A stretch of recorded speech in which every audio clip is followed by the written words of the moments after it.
வணக்கம் நண்பர்களே, வாழ்க வளமுடன், நலமுடன், பணமுடன், நல்ல மனமுடன்.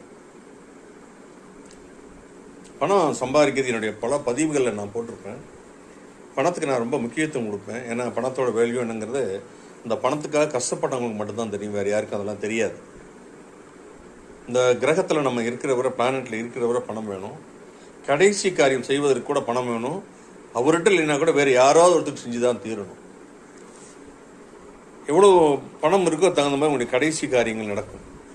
அதை மனசில் ரொம்ப வச்சுக்கணும்.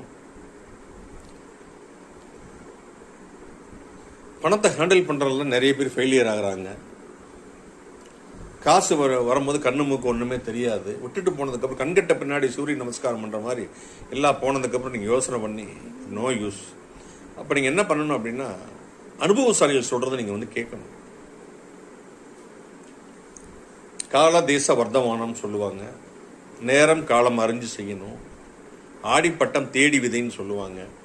இந்த மாதிரி பல விஷயங்கள் இருக்கு. ஒரு இன்வெஸ்ட்மெண்ட் நீங்கள் பண்ணுறீங்க, முதலீடு பண்ணுறீங்க அப்படின்னா எங்கெங்கே எவ்வளவு ரிட்டர்ன்ஸ் கிடைக்குது, அதனுடைய சேஃப்டி என்ன, செக்யூரிட்டி என்ன, இதையெல்லாம் நம்ம அவசரத்துக்கு அது நமக்கு பயன்படுமா? சாணக்கியர் சொல்றாரு, நமக்கு அவசரத்துக்கு பயன்படாதவனுடைய ப்ராப்பர்ட்டி நோ யூஸ் அப்படின்னு சொல்றாரு. இதை இல்லாம அனுசரிச்சு நம்ம இன்வெஸ்ட்மெண்ட் பண்ணணும். அப்போ ஒரு இன்வெஸ்ட்மெண்ட் கன்சல்டன்ட்டை நீங்க அணுகணும். உங்க சைஸ் ஆஃப் இன்வெஸ்ட்மெண்ட் எவ்வளவு, எங்க பண்ணலான் இருக்கீங்க, எங்க பண்ண ரிட்டர்ன்ஸ் கிடைக்கும், சேஃபா இருக்குமா, செக்யூர்டா இருக்குமா, இதெல்லாம் நீங்க அனுசரிச்சு நீங்க பண்ணணும். திடீர்னு ஒருத்தர் வேலையிலேருந்து ரிசைன் பண்ணுறேன்னு சொல்லுவாங்க. அவருக்கு என்ன பிஆர்எஸ்ல வரேன்னு சொல்லுவாங்க. வந்ததுக்கப்புறம் அவருக்கு என்ன வாய்ப்புகள் இருக்கு, குடும்பத்தை நடத்த முடியுமா, நடத்த முடியாதா,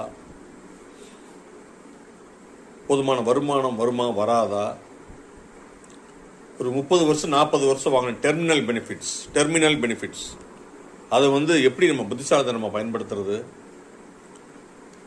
இன்னும் 60 வயசுக்கு மேலே நீங்கள் ஓட முடியாது, எல்லார் ஹெல்த்துமே ஒரே மாதிரி இருக்குன்னு சொல்ல முடியாது.